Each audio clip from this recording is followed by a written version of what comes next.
है कि उसके घर के फ्लोर पर पानी आ रहा है। खिड़की की तरफ देखने पर पता चलता है कि खिड़की से भी पानी अंदर घुसने लगा है। ये देखकर वो काफी हैरान रह जाती है क्योंकि वो उस बिल्डिंग के 3rd फ्लोर पर रहती है। तीसरी मंजिल तक पानी पहुंच जाना कोई नॉर्मल बात नहीं है। अचानक उसे सुनाई देता है कि बिल्डिंग के माइक पर अनाउंसमेंट हो रही है कि 3 मंजिल तक पानी पहुंच चुका है, इसलिए जितना जल्दी हो सके सबको ऊपर के फ्लोर्स पर जाने के लिए कहा जा रहा है। साथ ही एक और बात बताई जाती है कि पूरी बिल्डिंग में कहीं भी इलेक्ट्रिसिटी नहीं है, इसलिए नेचुरली लिफ्ट बंद हो गई है। ऊपर जाने के लिए सबको सीढ़ियों का इस्तेमाल करना होगा। ये सुनकर आना बिना देर किए अपना जरूरी सामान पैक करना शुरू कर देती है। लेकिन उसी वक्त हर तरफ पानी देखकर सियोंग स्विमिंग के लिए अपनी माँ को बहुत परेशान कर रहा था। चारों तरफ के हालात देखकर आना पहले से ही बहुत टेंशन में थी। ऊपर से सियोंग की ऐसी जिद पर उसे गुस्सा आ जाता है और वो उसे काफी डांटती है। इसके बाद वो जल्दी जल्दी अपना जरूरी सामान और कपड़े बैग में भरने लगती है। तभी उसके फोन पर एक कॉल आता है। फोन रिसीव करने पर दूसरी तरफ से एक आदमी कहता है, क्या आप डार्विन कंपनी की मैनेजर आना बोल रही हैं? क्या आपके फ्लोर पर पानी घुस गया है? आना जवाब देती है, हाँ। तब वो आदमी कहता है, तो कुछ ही देर में आपका पूरा फ्लोर डूब जाएगा। आप जितना जल्दी हो सके वहाँ से निकलकर ऊपर के फ्लोर्स की तरफ आइए। मैं ऊपर ही हूँ, मैं आप लोगों को रेस्क्यू करने आया हूँ। और हाँ,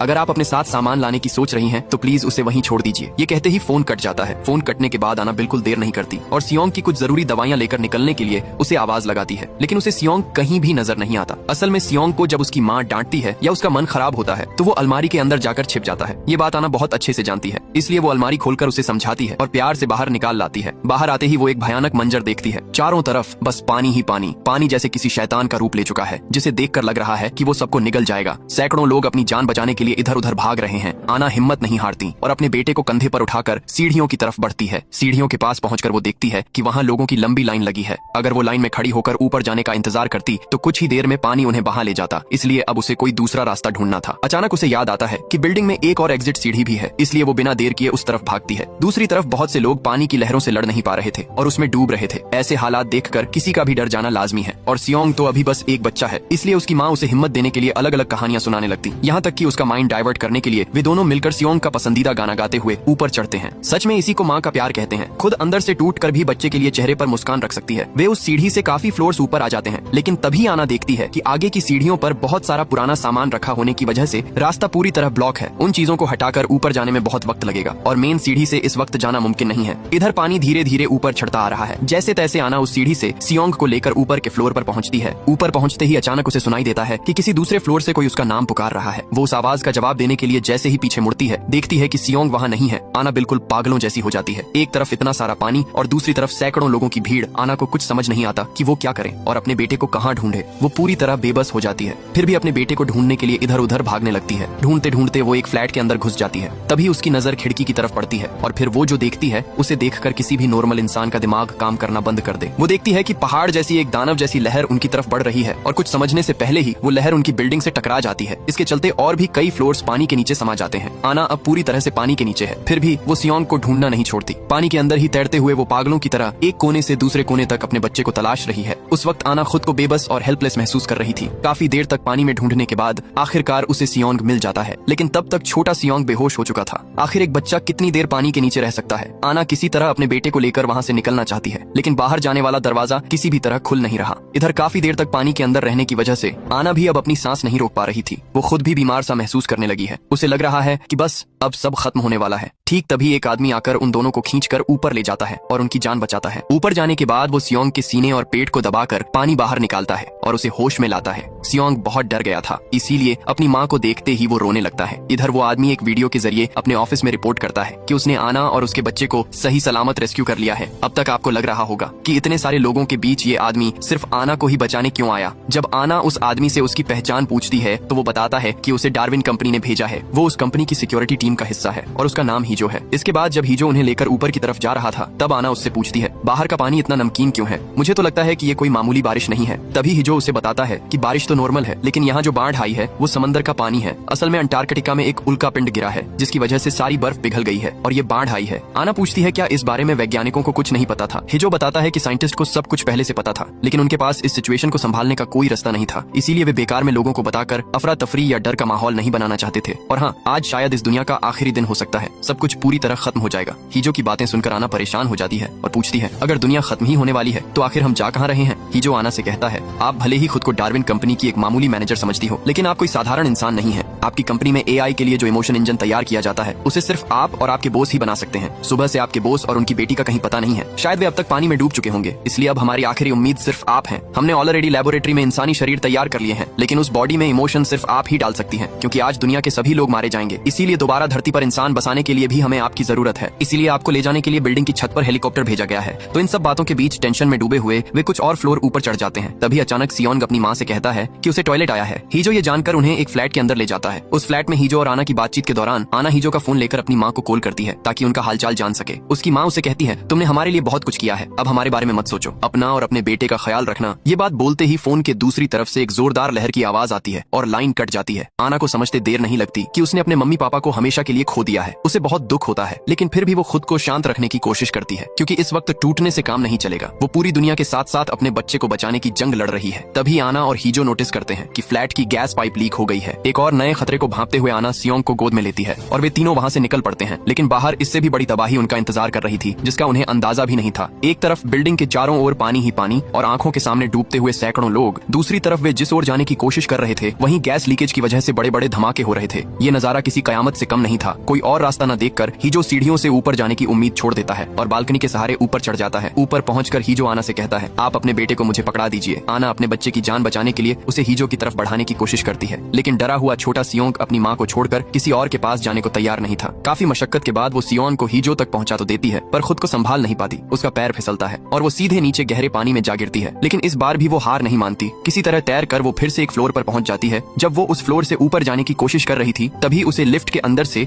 एक बच्चे के रोने की आवाज आती है। वो लिफ्ट के पास जाती है तो देखती है कि लिफ्ट बंद पड़ी है। इसी बीच उसकी नजर दो आदमियों पर पड़ती है जो इस मुसीबत का फायदा उठाकर अपार्टमेंट्स में चोरियां कर रहे हैं। क्या अजीब हालत है, जहाँ लोग जिंदगी और मौत के बीच लड़ रहे हैं। खैर, आना लिफ्ट में फंसे बच्चे को बचाने की बहुत कोशिश करती है, लेकिन तभी एक और तेज लहर आकर उसकी सारी कोशिशों पर पानी फेर देती है। ऐसे हालात में अचानक उसकी आंखों के सामने उस काली रात की यादें ताजा हो जाती हैं, जब वो सियोंग और उसका पति कार एक्सीडेंट की वजह से पानी में डूब गए थे। उस दिन वो सियोंग को तो बचा पाई थी, पर अपनी आंखों के सामने अपने पति को खत्म होते देखा था। कैसी किस्मत है, उस रात भी पानी था और आज भी वो पानी के नीचे है। और सियोंग खतरे में अपने बच्चे के बारे में सोचकर वो फिर से ऊपर के फ्लोर्स की तरफ चढ़ना शुरू कर देती है। इस तरह वो 18वें फ्लोर तक पहुंच जाती है, लेकिन उसे जाना है बिल्डिंग के 30वें फ्लोर पर। तभी हिजो उसके सामने आता है और बताता है कि सियोंग बहुत बीमार हो गया है। ये सुनकर आना पागलों की तरह अपने बेटे की तरफ भागती है। असल में सियोंग का शुगर लेवल गिर गया है। आना को कुछ समझ नहीं आ रहा कि वो क्या करे। उसका दिमाग काम करना बंद कर देता है, क्योंकि खुद को और बच्चे को बचाने के चक्कर में वो काफी पहले ही पानी के नीचे सियोंग की दवाइयां खो चुकी है। आना सियोंग को लेकर भागने लगती है। तभी हिजो पीछे से कहता है, आप इतनी पागल क्यों हो रही हैं? सियोंग को लेकर इतनी चिंता करने की क्या जरूरत है? आप तो जब चाहें सियोंग की एक कॉपी बना सकती हैं। उसके सारे इमोशंस आपके पास हैं, उसके पूरे ब्रेन का बैकअप भी आपके पास है। अब खामखा इसके पीछे वक्त बर्बाद करने से हमें कोई फायदा नहीं है। एक तरफ बच्चे की ये हालत और दूसरी तरफ हीजो की ऐसी अजीब बातें सुनकर आना को बहुत गुस्सा आता है। वो भागते हुए अपने बेटे को लेकर एक फ्लैट में जाती है। जैसे तैसे कुछ चीजों को मिलाकर एक दवाई तैयार करती है और सियोंग को पिलाती है, जिससे थोड़ी देर में सियोंग की हालत सुधरने लगती है। मूवी के इस सीन में हम देखते हैं कि जब आना सियोंग के कपड़े साफ कर रही होती है तो उसे अचानक बाहर धूप चमकती हुई दिखती है। ये देखकर वो मन ही मन बहुत खुश होती है और उसके मन में उम्मीद की किरण जगती है। वो हीजो से कहती है, देखो धूप निकल आई है, शायद अब सारा खतरा टल गया है, सब कुछ पहले जैसा हो जाएगा। लेकिन हीजो इस बात पर कुछ नहीं कहता। वो आना को जो बताता है उससे उसका दिल फिर से टूटकर बिखर जाता है। हीजो कहता है, मैं तुम्हें एक बात बताना भूल गया था, हमारा प्लान बदल गया है। फिलहाल अंतरिक्ष में जो हमारा रिसर्च सेंटर है वहाँ सियोंग को नहीं ले जाया जा सकता। आना गुस्से और दुख में कहती है, तुमने ये बात जानबूझकर मुझसे छिपाई, क्योंकि तुम जानते थे कि अगर मुझे ये पहले पता चल जाता तो मैं तुम्हारे साथ कभी नहीं आती। इन बातों के बीच सूरज फिर से डूब जाता है और हर तरफ अंधेरा छाने लगता है। तभी उनकी नजर एक विशाल लहर पर पड़ती है जो उनकी तरफ बढ़ रही थी। उस लहर से बचने के लिए वे पूरी जान लगाकर भागने लगते हैं, लेकिन वो राक्षस जैसी लहर कुछ ही पलों में और भी कई फ्लोर्स को डुबो देती है। किसी तरह वे तीनों ऊपर की मंजिलों तक पहुंचते हैं। वहाँ आना देखती है कि एक प्रेग्नेंट औरत लेबर पेन से तड़प रही है। वो औरत और उसका पति आना से मदद मांगते हैं, लेकिन आना मजबूर है। वो इस वक्त किसी भी तरह उनकी मदद नहीं कर सकती। जब वो सियोंग को लेकर ऊपर जा रही थी तब सियोंग पूछता है, मम्मी उस आंटी को क्या हुआ है, वो ऐसे क्यों रो रही हैं? छोटे से सियोंग के इस सवाल पर उसकी माँ कहती है, वो आंटी माँ बनने वाली हैं, इसलिए उन्हें दर्द हो रहा है। तब सियोंग पूछता है, मम्मी जब मैं हुआ था तब क्या आपको भी ऐसा ही दर्द हुआ था? बच्चे का ये मासूम सवाल आना के सीने में तीर की तरह चुभता है। उसे बहुत दुख होता है और वो हीजो के पास जाकर फूट फूट कर रोने लगती है। वो गिड़गिड़ाते हुए उससे विनती करती है, प्लीज मैं तुम्हारे पैर पड़ती हूँ, मेरे बच्चे को मेरे साथ ले चलो, मैं तुम्हारे हर काम में मदद करूंगी, बस उसे मेरे साथ रहने दो। इतना छोटा बच्चा मेरे बिना कैसे रहेगा, मैं उसके बिना नहीं जी पाऊंगी। ये सुनकर हिजो कहता है, मैं कुछ नहीं कर सकता, मुझे जो ऑर्डर मिला है मुझे वही करना होगा। ये कहकर वो छत पर चला जाता है, जहाँ वो देखता है कि रेस्क्यू टीम पहले से ही पहुंच चुकी है। वहाँ जाकर आना को पता चलता है कि उसे जहाँ ले जाने की बात कही गई थी वो पूरी तरह तरह झूठ था। रेस्क्यू टीम के लोग आना से सियोंग को छीन लेते हैं। आना बहुत मिन्नतें करती है, गिड़गिड़ाती है, पर कोई फायदा नहीं होता। इसके बाद अचानक रेस्क्यू टीम के 2 लोग हीजो को गोली मार देते हैं और तब टीम का लीडर एक अजीब सी बात कहता है। वो कहता है कि आना के अलावा यहाँ मौजूद हर इंसान मारा जाएगा। आना अब समझ जाती है कि अब उसके हाथ में कुछ नहीं है, इसीलिए वो आखिरी बार सियोंग को गले लगाकर प्यार करती है। अब सवाल ये है कि उन्होंने सियोंग को क्यों रोक रखा है और आना को कहाँ ले जाया जा रहा है। कुछ ही देर में आना स्पेस की तरफ अपनी यात्रा शुरू कर देती है। मूवी में दिखाया जाता है कि पूरा शहर पानी में डूब रहा है और ठीक उसी समय किसी ग्रह के टूटे हुए हिस्से आना के रॉकेट की तरफ तेजी से आ रहे हैं। मूवी के इसी सीन में हमारे सामने आता है सबसे बड़ा असली ट्विस्ट। हम देखते हैं कि आना अपने उसी अपार्टमेंट में सोकर उठ रही है। बाहर सिर्फ पानी ही पानी है। मतलब ये वही सीन है जो हमने मूवी के पहले सीन में देखा था। मुझे पता है आपके मन में बहुत सारे सवाल आ गए होंगे। ऐसा लग रहा होगा कि सब कुछ सिर के ऊपर से जा रहा है, पर मैं सब क्लियर कर दूंगा। तो नींद खुलने के बाद आना देखती है कि उसके पूरे घर में पानी घुस गया है। सिक्योरिटी रूम से अनाउंसमेंट हो रही है कि जल्दी ऊपर के फ्लोर्स पर जाए। ठीक तभी आना के फोन पर हीजो का कॉल आता है। हीजो उसे छत पर आने को कहता है क्योंकि उनके लिए हेलीकॉप्टर इंतजार कर रहा है और आज वे सियोंग को भी साथ ले जाएंगे। जब वो फोन पर बात कर रही थी तब सियोंग बार बार अपनी माँ को कुछ दिखाने की कोशिश कर रहा था। वो कह रहा था कि उसने सपने में कुछ देखा है और जो देखा है उसकी फोटो बनाई है, लेकिन इतनी जल्दबाजी में आना उस पर ध्यान नहीं देती। वो फटाफट बाहर निकलने की तैयारी करती है। पिछले बार की तरह आज भी सियोंग बाहर निकलने से पहले अलमारी में छिप गया था। उसकी माँ उसे ढूंढ निकालती है और कहती है कि वो अब से अपनी माँ की सारी बात माने और अगर कोई उसे अपने साथ ले जाना चाहे तो वो ना जाए। लेकिन तभी सियोंग अपनी माँ से एक अजीब सवाल करता है। वो पूछता है, मम्मी काफी दिनों से मेरी उम्र 6 साल ही क्यों है? मेरी उम्र बढ़ क्यों नहीं रही? हर रोज मेरी उम्र 6 साल ही क्यों रहती है? आना को इन बातों का कोई सिर पैर समझ नहीं आता, इसलिए वो बिना देर किए सियोंग को कंधे पर उठाकर छत की तरफ ले जाने लगती है। लेकिन पिछली बार जब हीजो ने आना को आवाज दी थी तब उसने जवाब दिया था, पर इस बार वो हीजो की पुकार पर कोई रिस्पॉन्स नहीं देती। वो हीजो को इग्नोर करके सियोंग को लेकर भागने लगती है। लेकिन तभी एक विशाल लहर सबको बहा ले जाती है। लहर की चपेट में आकर बहुत से लोग मारे जाते हैं और कई बह जाते हैं। आना और सियोंग पानी में डूब तो जाते हैं पर किसी तरह फिर से ऊपर आ जाते हैं। लेकिन ऊपर आकर वो सियोंग को खो देती है। सियोंग को न पाकर आना उसे पागलों की तरह ढूंढने लगती है। उसे लगता है कि शायद सियोंग पानी में गिर गया है, इसीलिए वो पानी के अंदर उसे तलाशने लगती है। जब आना सियोंग को ढूंढ रही थी तभी एक तैरती हुई कार आकर उसे जोर से टक्कर मारती है। अगले सीन में हम देखते हैं कि हीजो आना को रेस्क्यू कर रहा है। लेकिन यहाँ एक गौर करने वाली बात यह है कि पिछली बार आना की टी शर्ट पर 497 लिखा था और अब वो बदलकर 787 हो गया है। जब आना दोबारा सियोंग को ढूंढने जाना चाहती है तो हीजो उसे एक फोटो दिखाकर कहता है कि सियोंग ऊपर के फ्लोर पर है। आना को समझ नहीं आ रहा कि सियोंग उससे इस तरह भाग क्यों रहा है, जबकि वो तो अपनी माँ के बिना कुछ जानता ही नहीं। इधर हीजो सियोंग को ढूंढने से रोकता है तो आना को बहुत गुस्सा आता है। वो हीजो से बंदूक छीन लेती है, लेकिन तभी अपार्टमेंट में गैस लीकेज की वजह से ब्लास्ट हो जाता है। इस धमाके में आना जख्मी हो जाती है, पर इसके तुरंत बाद हम देखते हैं कि हीजो ने आना को फिर से बचा लिया है। लेकिन अब उसकी टी शर्ट पर 193 लिखा हुआ है। आना तब हीजो के हाथ से अपना हाथ छुड़ाकर पानी में कूद जाती है और सियोंग को ढूंढने लगती है। ढूंढते ढूंढते वो उसी लिफ्ट के सामने पहुंच जाती है जहां पिछली बार उसने एक लड़की के रोने की आवाज सुनी थी। आना को एहसास होता है कि वो लड़की वहां फंसी हुई है। उसे याद आता है कि यही सेम चीज उसके साथ पहले भी हो चुकी है, पर उस बार वो लड़की को बचा नहीं पाई थी, इसलिए इस बार वो उसे बचाने की और भी ज्यादा कोशिश करती है, लेकिन फिर से नाकाम रहती है और हम देखते हैं कि आना धीरे धीरे पानी के नीचे डूब रही है। अगले सीन में आना फिर से उसी लिफ्ट के सामने उस लड़की को रेस्क्यू करती हुई दिखती है, लेकिन अब उसकी टी शर्ट पर 4007 लिखा है। इस बार बहुत कोशिशों के बाद आना उस लड़की को बचाने में कामयाब हो जाती है। वो लड़की को एक बुजुर्ग कपल के पास पहुंचा देती है क्योंकि वो उनकी ही पोती है। अब सवाल ये है कि आना को कैसे पता चला कि यही उसके ग्रैंड पेरेंट्स हैं। आना उस लड़की से पूछती है, क्या तुमने सियोंग को कहीं देखा है? लड़की जवाब देती है, जब मैं लिफ्ट में फंसी थी तब मैंने 2 लोगों को सियोंग से बात करते सुना था। आना उसकी बात सुनकर आगे बढ़ती है तो उसे वहीं 2 लड़के मिलते हैं जो चोरी कर रहे थे। आना ने इन्हें पिछली बार भी देखा था। उन लड़कों के साथ उसकी हाथापाई होती है। तभी हीजो आकर उन लड़कों को पीटना शुरू कर देता है। जब उनसे सियोंग के बारे में पूछा जाता है तो वे बताते हैं कि उन्होंने सियोंग को देखा जरूर था, पर उसे मारा नहीं। हीजो गुस्से में आकर उन्हें पानी में फेंक देता है। इसके बाद आना जब फिर से सियोंग को ढूंढने के लिए आगे बढ़ने लगती है तो हीजो उसे रोक कर कहता है कि कुछ ही देर में रेस्क्यू टीम यहाँ आ जाएगी और वे ही सियोंग को ढूंढ निकालेंगे। लेकिन आना उससे रिक्वेस्ट करती है कि रेस्क्यू टीम के आने से पहले वे खुद सियोंग को ढूंढे। आना के बात करने के अंदाज से हीजो को कुछ शक होता है क्योंकि आना उससे ऐसे बात कर रही है जैसे उसे बहुत पहले से जानती हो। अगले सीन में दिखाया जाता है कि आना एक दीवार पर पेंट से कुछ ड्रॉ कर रही है, पर इस बार भी नोटिस करने वाली बात यह है कि उसकी टी शर्ट पर 7793 लिखा है। अब आना ऊपर के फ्लोर पर जाती है तो देखती है कि उस प्रेग्नेंट महिला ने बच्चे को जन्म दे दिया है। ये देखकर आना अपना कोट उतारकर उस महिला को दे देती है। वहाँ से जाते वक्त आना सुनती है कि वो महिला अपने पति से कह रही है कि उसने सपने में देखा था कि पूरा शहर सुनामी में बह गया है, लेकिन वे बच गए हैं। ये सुनकर आना को याद आता है कि सुबह सोकर उठने के बाद सियोंग ने भी उससे कहा था कि उसने सपने में कुछ देखा है और उसने उसे अपने टैब पर ड्रॉ करके आना के फोन पर भेज दिया था। आना जैसे ही अपना मोबाइल चेक करती है वो तस्वीरें देखकर हैरान रह जाती है। यहाँ हमें पता चलता है कि पहली बार जब सियोंग बेहोश हो रहा था तब उसने आखिरी जो मंजर देखा था उसे ड्रॉ करके अपनी माँ के फोन पर भेजा था। और सबसे हैरान करने वाली बात ये थी कि उसने वही सेम फोटो एक बार नहीं बल्कि हजारों बार भेजी थी। कहानी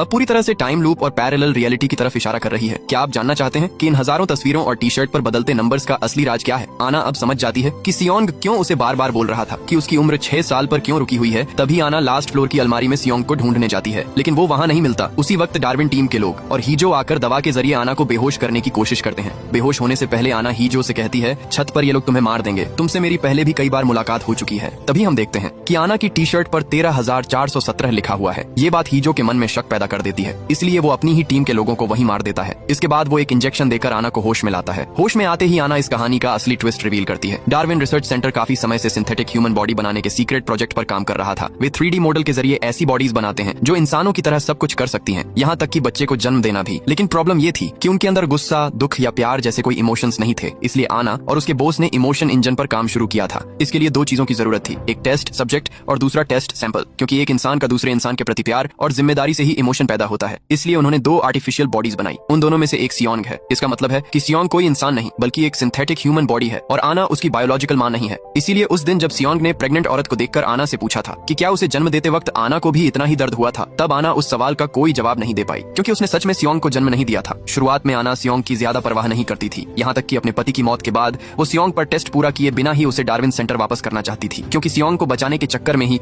उसने अपने पति को हमेशा के लिए खो दिया था। उनका काम बस एक तय समय तक इन टेस्ट्स के जरिए डाटा कलेक्ट करना था और फिर उसे रिसर्च सेंटर भेजना था। उनका प्लान था कि इसी डाटा से वे इमोशन इंजन को प्रमोट करेंगे और बाद में उस AI इमोशन को सिंथेटिक बॉडीज में इस्तेमाल करेंगे। लेकिन पूरा काम खत्म होने से पहले ही उन्हें पता चला कि अंटार्कटिका में एक विशाल एस्टेरॉइड टकराने वाला है। इसकी वजह से पूरी दुनिया में एक महासुनामी आएगी जो मानव जाति का नामो निशान मिटा देगी। समय कम होने की वजह से डार्विन लैब से सियोंग का डाटा कलेक्ट करने के लिए लोग भेजे जाते हैं और रिसर्च के लिए आना को भी उनके साथ जाना पड़ता है। लेकिन जाने के वक्त जब उनका स्पेस शिप एस्टेरॉइड के टुकड़े से टकराकर तबाह हो जाता है तो आना बुरी तरह जख्मी हो जाती है। मौत को करीब देखकर आना एक बड़ा फैसला लेती है, क्योंकि टेस्ट सैंपल तो मिल चुका था लेकिन टेस्ट सब्जेक्ट नहीं मिला था। इसलिए वो खुद एक माँ के तौर पर इस एक्सपेरिमेंट का टेस्ट सब्जेक्ट बनने के लिए तैयार हो जाती है। इस फैसले के बाद उसकी मेमोरी को AI सिस्टम में ट्रांसफर कर दिया जाता है। फिर सियोंग को उसे छिपा दिया जाता है। पूरा सेटअप इस तरह किया जाता है जहाँ आना का काम होगा हर खतरे और रुकावट को पार करके सियोंग को ढूंढ निकालना। जिस दिन वो सियोंग को ढूंढ लेगी उसी दिन इमोशन इंजन का काम पूरा होगा और जब तक वो उसे नहीं ढूंढ पाती ये सिस्टम बार बार रिफ्रेश या रिस्टार्ट होता रहेगा। मतलब कहानी हर बार उसी सुनामी वाले दिन से फिर से शुरू होगी। इसीलिए हमने इस मूवी में सुनामी वाले दिन को बार बार रिपीट होते देखा है। और ये कितनी बार रिपीट हो रहा है ये जानने के लिए आना की टी शर्ट का नंबर बार बार बदलता रहता है, क्योंकि वो एक बार भी सियोंग को नहीं ढूंढ पाई थी। लेकिन वो सियोंग को क्यों नहीं ढूंढ पा रही थी, इसके पीछे एक बहुत बड़ा राज था। खैर ये सब जानने के बाद ही जो डिसाइड करता है कि वो आना की हेल्प करेगा, लेकिन वे जितनी बार भी कोशिश करते हैं उतनी बार उनका सामना सिक्योरिटी टीम से होता है, क्योंकि पूरा सिस्टम ही इसी तरह डिजाइन किया गया है। हजारों बार की कोशिशों के बाद वे दोनों प्लान बनाते हैं कि सिक्योरिटी टीम से लड़ने के बजाय वे उल्टे रास्ते से छत पर जाएंगे। काफी मशक्कत के बाद आना अकेले 30वीं मंजिल की छत पर पहुंचने में कामयाब हो जाती है। वहाँ उसे एक पुरानी अलमारी दिखती है और इसी अलमारी के अंदर सियोंग अपनी माँ का इंतजार कर रहा था। आना अपनी गलती मानती है और पिछली बार सियोंग को छोड़कर जाने के लिए माफी मांगती है, लेकिन सियोंग उसे बताता है कि आना ने उसे कभी छोड़ा ही नहीं था। दरअसल हेलीकॉप्टर पर चढ़ते वक्त आना ने उसके कान में कहा था कि वो इस अलमारी में छिपकर उसका इंतजार करें। इसीलिए सिस्टम जितनी बार रिस्टार्ट हुआ सियोंग हर बार यहीं आकर छिप जाता था। तभी वहाँ सिक्योरिटी टीम पहुंच जाती है और दूसरी तरफ से एक बहुत बड़ी लहर उनकी ओर बढ़ती दिखती है। आना सियोंग को पानी में कूदने के लिए कहती है और खुद टीम के लोगों से लड़ने लगती है। काफी देर लड़ने के बाद वो भी पानी में छलांग लगा देती। हम देखते हैं कि पानी के अंदर एक माँ अपनी पूरी जान लगा रही है ताकि वो अपने बच्चे को बचा सके। सच में माँ का एहसास ही कुछ अलग होता है, फिर चाहे वो सिंथेटिक बॉडी हो या हार्ड मांस का शरीर। सियोंग ने अपनी जिंदगी में पहला शब्द माँ ही बोला था। अचानक एक लहर उनसे टकराती है, लेकिन माँ और बेटा मरते नहीं है बल्कि AI इमोशन इंजन कंप्लीट हो जाता है। ऐसी और मूवी एक्सप्लेन वीडियो के लिए वीडियो को लाइक करें और फॉलो करना ना भूलें।